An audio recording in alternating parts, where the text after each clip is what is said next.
Fala galera, boa noite, vamos lá. Hoje eu vou comentar um pouco sobre o dólar, pessoal. Comentar também da entrada que eu fiz no índice, mas eu queria comentar o dólar porque o dólar hoje ele deixou umas estruturas interessantes, né? Apesar de ter sido um pregão aí complexo, né, de uma forma geral, e principalmente no índice, né, o dólar ainda entregou alguns movimentos. Mas foi um pregão mais brigado, era dia de rolagem de contrato, então... mas eu vi algumas situações interessantes aí no dólar que eu queria comentar, tá?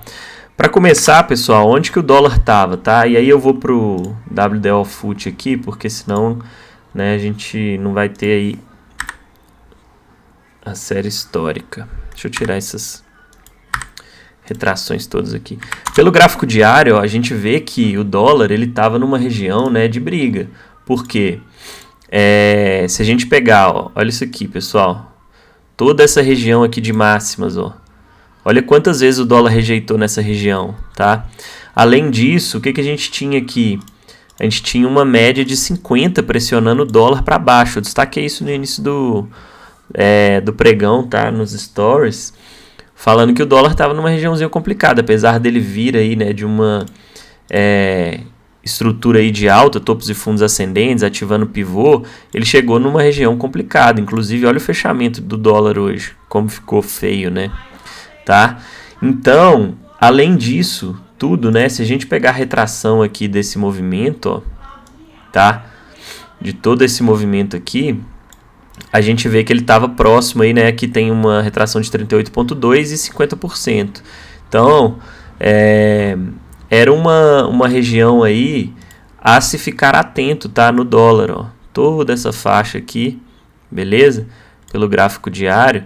Na verdade, eu tinha até colocado mais para baixo aqui, ó. Porque eu tinha considerado esses topinhos aqui, ó. Tá? Anteriores. Mas, enfim, são regiões, né, pessoal? A gente não trabalha aí com uma linha exata, né? Mas é uma região de pressão aí, onde a gente viu que o dólar, ó, rejeitou em várias e várias vezes, tá? A gente puxar para trás aí, tem alguns pavios aí, ultrapassou em alguns momentos pelo gráfico diário, né? Mas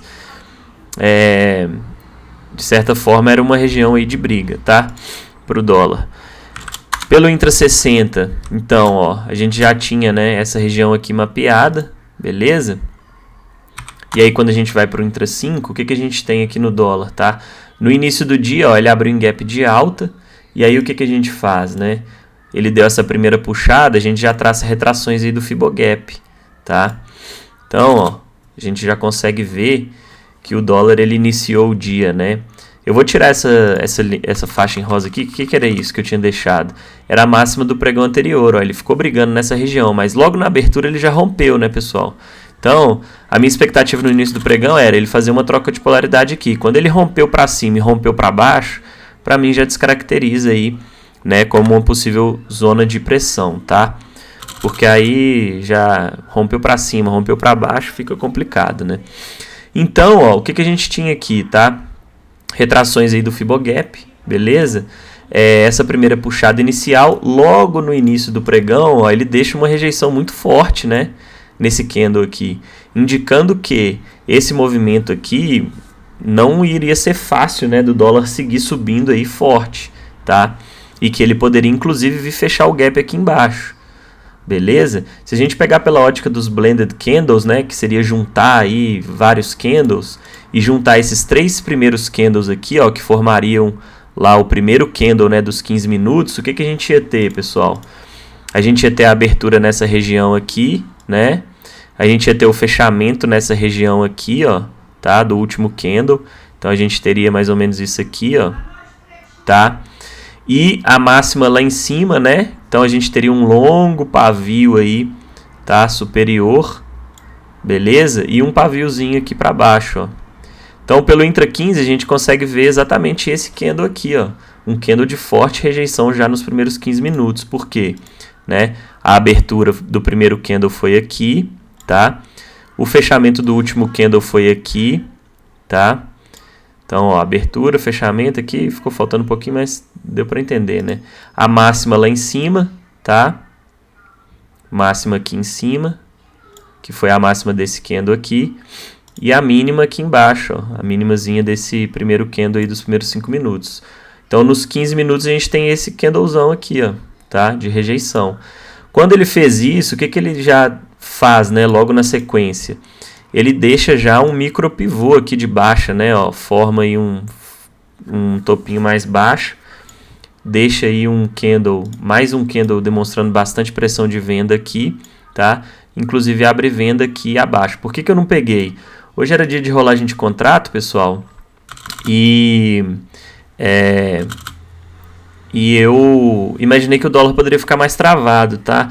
Como eu tinha, né, retrações aqui do Fibogap bem próximas e uma média de 21 ascendente, eu resolvi aguardar, tá? Porque eu queria ver ele fazer esse primeiro teste aqui na 21, ó, para ver como que ele ia se comportar. E aí o que ele faz, né? Qual que é a estrutura que ele monta aí já nesse início de pregão? Um fundo duplo, ó, em região de confluência. Por quê? Eu tinha aqui fronteira do gap, tá? Eu tinha retração de 61.8 do Fibogap, beleza? E uma média de 21 ascendente. Então eu tenho 3 confluências aí para segurar, né, esse movimento de queda que foi ativado aqui, ó, perdendo essa mínima, tá? Por isso que eu não entrei nessa venda. E aí o que ele faz, né, na sequência? Ele já deixa um gatilho de compra armado aqui, ó. Quem pegou compra nesse candle aqui, pessoal, não é errado não, tá? Tinha confluências aí a favor, tinha espaço aí para cima, stopzinho aqui embaixo, protegido por retração e por média de 21 e fronteira do gap, tá?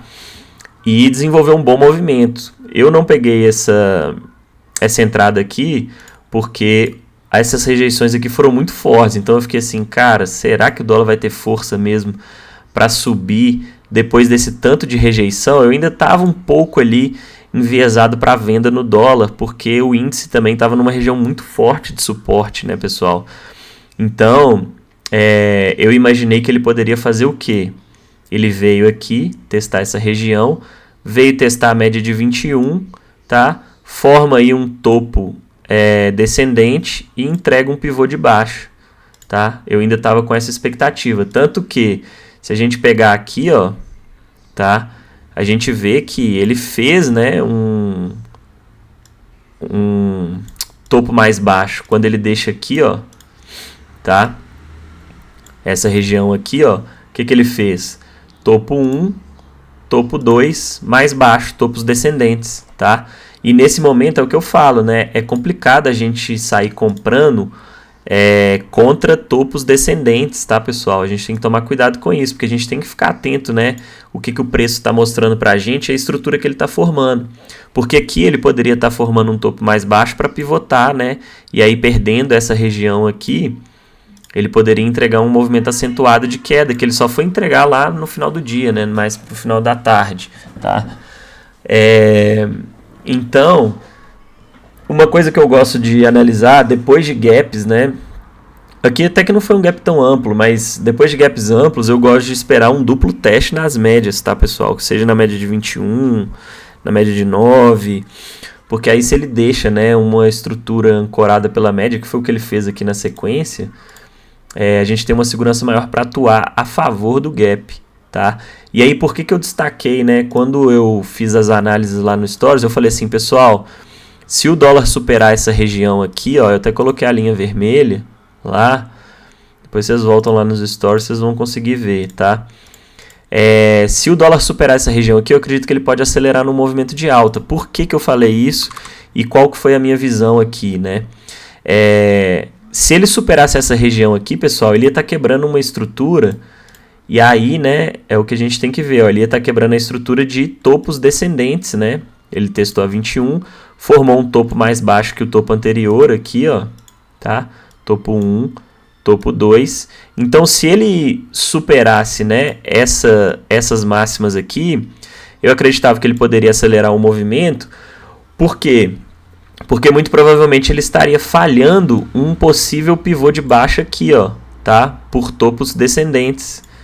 Então, a gente vê que ele segurou, né, firme aí na média de 21 e deixou mais um gatilho aqui, ó, quando ele já veio, né, rompendo essa região aqui, que era a região que eu tinha destacado, e aí ele acelerou um movimento de alta, tá? Acelerou um movimento de alta. E se a gente pegar alvos, ó, desse fundo duplo aqui, tá? Que seria aí o que a gente teria, né, para trabalhar melhor, porque foi essa estrutura que ele formou no início do dia. Quando ele supera aqui essa máxima, ó, tá? Superando essa máxima aqui, ele estava ativando, né, o topo duplo do início do dia, o fundo duplo do início do dia, que seria esse aqui, ó, ancorado aí na região de confluência, tá? Com esse gatilho aqui, ó, ele acelerou o movimento de alta e ainda fez mais uma correção aqui com novos. Aí esses gatilhos aqui não foram tão interessantes quanto os anteriores, né? Porque não demonstraram tanta convicção, mas foi uma correção com volume baixo. Esse candle aqui, ó, teve um volumaço, tá? Apesar de ter deixado pavio, mas é um candle de força aí, demonstrando pressão de compra, porque ele ativou esse fundo duplo, tá? E aí aqui também caberia compra para buscar o que, né? A gente poderia estar buscando, ó, os alvos do fundo duplo, tá? Junto com o que? Aquela região em rosa lá que eu desenhei, ó, era a região onde a gente tinha, né, média de 50, a gente tinha aquelas máximas lá do gráfico diário, que foi justamente onde ele parou, né, no movimento de alta, beleza? Então,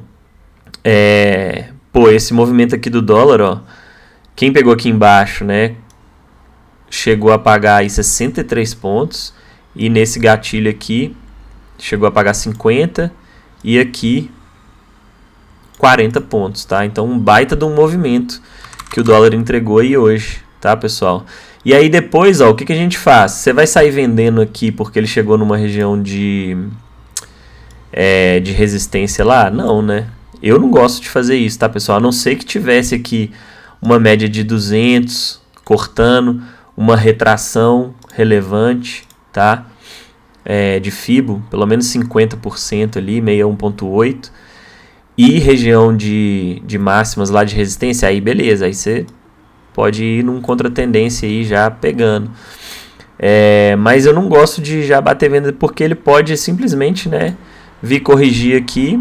Tudo bem, aqui tinha espaço, ele pagou alguns pontos aí, mas a média de 9 já estava próxima, né? Ele poderia ficar enroscado aqui, ó, buscar a 9 e ficar assim, ó, sambando aqui, tá? Aí você fica preso na operação, enquanto a 21 e a 50 estão chegando, e aí depois ele faz o quê? Faz isso aqui, ou então fica o resto do pregão todo lateral, que a gente vê acontecer isso muito, tá? Então, ó, ele corrigiu de novo, né, para a média de 21,9, e aqui novamente ele deixou um gatilho de compra, ó, tá? E aí qual que é a diferença, né? Aqui a gente não tinha, né, pessoal, topos descendentes, tá? Ainda. Ele veio deixar topos descendentes, igual a gente viu nessa região aqui, ó. Aqui, ó, tá? Aí sim ele deixou topos descendentes. Mas aqui, ó, foi uma correção reta que veio buscar a média de 21 e deixou gatilho de compra. Então aqui você poderia sim pegar uma compra visando pelo menos, né, essa regiãozinha aqui, ó, da máxima do dia. Porque se ele viesse buscar aqui, das duas uma, né? E aí você poderia bater uma parcial aqui para tentar levar o resto. Das duas uma, ou ele ia deixar, né, um topo duplo nessa região e entregar um movimento de queda, ou ele ia ativar, né, mais um pivô rompendo a máxima do dia e seguir reto aí para cima, tá? Como era uma região forte aí de pressão, eu não imaginava que ele fosse, né, entregar um movimento rompendo essa região aqui e seguir reto para cima, tá? Tanto que o que ele veio fazer, né? Ele deixou, ó, e aí, se a gente pegar aqui, dá para traçar um canalzinho, ó, tá? Que foi o que eu fiz no dia. Dá pra gente traçar um canalzinho aí de baixa, tá? No dólar, beleza? Então, quando você quer pegar um contra-tendência, o que seria melhor, né, pessoal, fazer, tá? Nesse caso aqui do dólar. Ou de algum outro ativo aí que você for operar. Espera ele fazer, né, formar aí, fazer a mudança de caráter, né, ou seja, formar um topo ou um fundo, né, mais alto ou mais baixo. Aqui no caso foi um topo mais baixo do que o topo anterior, tá? E deixar um pivôzinho, né, seja perdendo a 9 a 21, ou fazendo a quebra de estrutura, que foi o que ele fez aqui, ó. O que seria essa quebra de estrutura? Veio corrigir até a média de 21, formou um topo mais baixo que o topo anterior, e quando ele perde, né, essa mínima aqui, ele ativa um pivô de baixo e quebra a estrutura prévia, que era de topos e fundos ascendentes, beleza? Então, aqui, ó, a gente consegue ver um micro pivô, né? E aí já daria venda, ó, olhando pela ótica do Intra 2, tá? Se a gente olhar esse gatilho aqui, ó, foi o gatilho que perdeu as médias de 9 e 21 e abriu espaço, ó, com um risco retorno até interessante para fazer um trade 21,9, né? Que seria da média de 21 para a média de 21,50, da média de 21 para a média de 50, pelo menos buscar aqui a cinquentinha, ó, tá? Se a gente olhar aqui, ó, essa operação, sendo mais conservador e colocando um stopzinho aqui acima, ó, desse pivôzinho aqui, 6,5 pontos mais ou menos, para um alvo que até então era de 12. Então, 2-1 aí, que ele foi lá cravar, tá? Claro que a 50 vai subindo, né? E aí a gente tem que ir vendo como melhor forma de conduzir. Aqui ele deu uma consolidada, né? Deixou tipo uma bandeirinha aqui, ó, tá? Ou uma flâmula, né? Acho que uma flâmula seria melhor, tá? E novo gatilho ativando, ó, tá? Perdendo essa região, gatilhozinho aí de venda, tá? E entregou mais um baita movimento aí que tinha espaço até a média de 200 e retrações também, tá? Do movimento mais amplo. Beleza, pessoal? Deixa eu tirar algumas coisas aqui para não ficar muito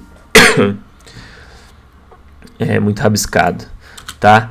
Então, o que ele fez? A partir desse momento que ele fez a quebra de estrutura aqui em cima, ó, ele começou a respeitar topos e fundos descendentes, né? Foi deixando estruturas de queda, tá? Corrigindo e entregando movimentos de baixa até ele voltar a segurar onde, ó? Se a gente voltar o gráfico aqui, tá? Olha onde ele terminou o dia.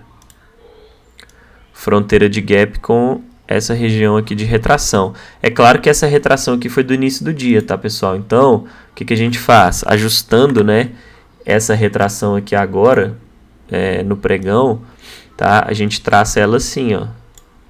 Ou seja, ele ficou segurando aqui, né, nessa região, ó, de retração, tá? Olha como ele segurou aqui no 61.8 e perdeu, né, essa retração. Então essa retração aqui, ó, da máxima de hoje, né, com o fechamento de ontem lá do gap, que foi da abertura hoje, já não faz mais sentido, tá? O que mais que a gente consegue ver aqui, ó? Tinha uma LTA aqui, ó, que foi perdida, né? Deixa eu tirar o imã aqui, senão ele vai ficar... Aqui, ó. Olha aí, uma LTA que já tinha aí 3 toques, tá? Hoje ele fez aí o 4º toque, deixou uma rejeição, ó, pullback nas costas da LTA, sugerindo o quê? Que amanhã o dólar pode dar sequência nessa movimentação de baixa, né? E aí, olhando a ótica do Intra 60, tá? O que a gente tem aqui? A gente pode pegar retrações de um movimento mais amplo, né? Tá? Olha aí, dessa última pernada aqui, ó, ele estaria aí no 50%, ou desse último movimento macro aí, a gente ainda tem, né, essa região aqui, ó, como uma possível região de troca de polaridade, tá? Com retração de 50%, ó. Olha aqui, ele deixou rejeições aqui, né, como resistência, depois suporte, e agora, né, se ele continuar o movimento de queda amanhã, confirmando a perda dessa 21 aqui do Intra 60, ele pode vir buscar troca de polaridade nessa região, tá, pessoal? Pelo gráfico diário, a gente viu que ele deixou um candlezão aí, né, de rejeição, né, tá? E o 50% e o 61.8 tem a média de 9 aqui, junto, né, na região do gráfico diário. Então, pode ser um ponto de confluência interessante para o dólar buscar, caso, né, ele siga dando continuidade aí a esse movimento de queda, tá? Mas é bacana a gente ver aí, né, e fazer essas análises e ver como que o dólar deixou essas estruturas aí no dia de hoje, porque a gente consegue ver vários cenários, né, pessoal? A gente vê fundo duplo, tá? A gente vê aqui uma estrutura onde tinha topos descendentes e aí depois ele consegue superar e acelera um movimento de alta, deixando um pullbackzinho com as médias alinhadas, busca a região de resistência, tá? Faz mais uma correção, não consegue retornar ao topo e ativar pivô, deixa uma mudança de caráter, quebra a estrutura novamente e monta um canal de baixa para entregar aí um movimento de queda. Aqui também a gente tinha um triângulo, tá? Um triângulozinho aí, beleza? A gente consegue ver, ó, esse triângulo aí, que tinha essa LTB aqui, né, que foi rompida, tá? Depois ele formou um canalzinho de baixa, trabalhou em retrações, então foi um pregão bem interessante aí para analisar o dólar, beleza? Que mais? A minha operação no índice, comentando rapidamente, tá? Foi uma operação ruim, tá, pessoal? Analisando depois friamente, a gente consegue ver que o mercado, beleza, ele estava numa regiãozinha de um suporte muito forte, porque a gente tinha média de 200 aqui do intra-60. Ele deixou aqui um fundinho duplo, tá? E quando ele supera essa região de máximas aqui, ó, que era tipo a fronteira do gap aí, superando as médias, ele tinha sim, abriu sim espaço, né, para puxar um movimento de alta. Só que o que a gente tinha aqui, ó? Se a gente pegar retrações desse movimento aqui, ó, a gente vê que ele estava na cara de uma retração de 61.8, tá? As médias desalinhadas. E essa minha entrada aqui, ó, o movimento estava esticado, né, pessoal? Olha aí, ó, ele saiu da mínima do dia reto para romper essa média de 50. Então ele tinha aí 800 pontos já de amplitude. Se ele tivesse ativado, né, compra nesse candle aqui, ó, que ele não ativou, porque esse aqui não superou essa máxima, aí sim teria sido um cenário um pouco mais interessante, porque aí ele já estaria montando uma estrutura o quê? De pivô, né?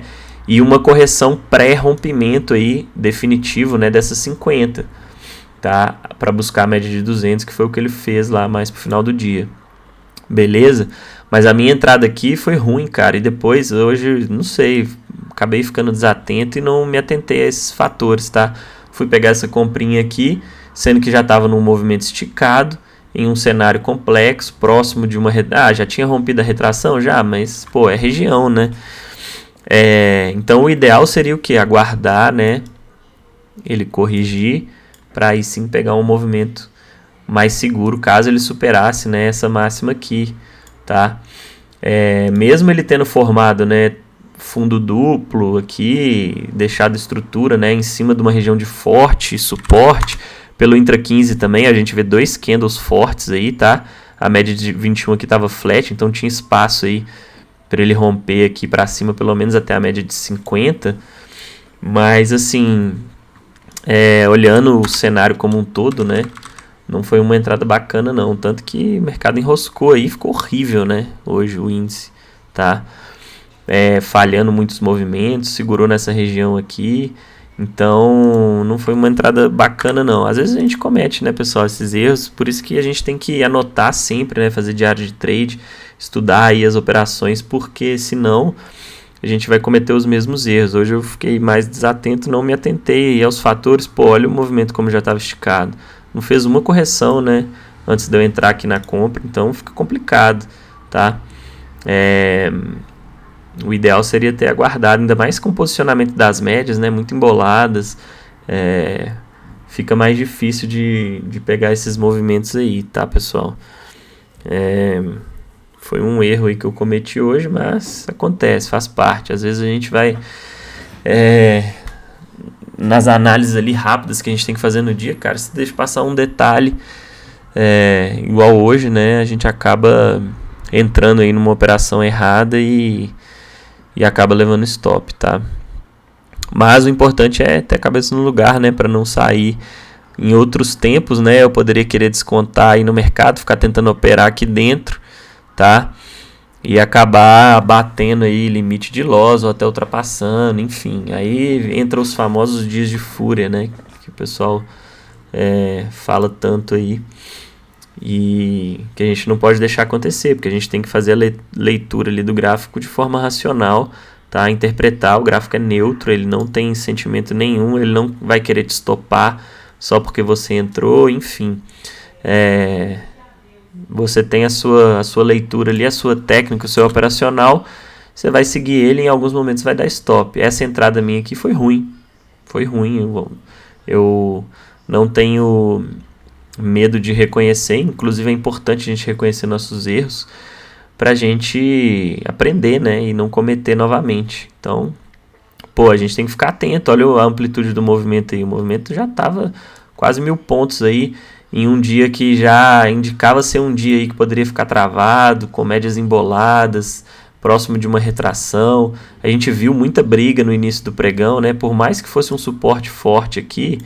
E aí aquele negócio, né? Eu acabei entrando no impulso porque a gente fica, às vezes, pensando assim, cara, fundo duplo, região da média de 200 do intra-60, forte suporte, depois de um dia de uma forte queda, esse mercado vai corrigir. Se você fica de fora aqui, né, que seria o ideal eu não ter entrado nesse trade, né, seria o correto. Mas vamos supor, a gente já fica, né, porque o mercado é muito dinâmico, fala assim, pô, se esse mercado estourar para cima eu vou ficar de fora, cara. E aí você acaba entrando ali, né, por isso que a gente tem que controlar as emoções, né, pessoal. Acaba entrando e esquece de analisar, né, o contexto como um todo, deixa passar alguns sinais. Pô, se ele tivesse estourado para cima e ido buscar a média de 200 lá reto, beleza, cara, fiquei de fora. É melhor você ficar de fora, né, de um movimento que não está alinhado do que você entrar com medo, né, de perder o movimento e acabar sendo estopado. Então, era melhor ter ficado de fora, tá? Mas é isso, vamos que vamos. Amanhã, 1º dia de junho, fechamos aí mais um mês, bacana. E agora é começar junho aí pra gente fazer aí um mês excelente, tá? Boa noite aí pra todo mundo, espero que vocês tenham tido boas operações hoje, vamos que vamos.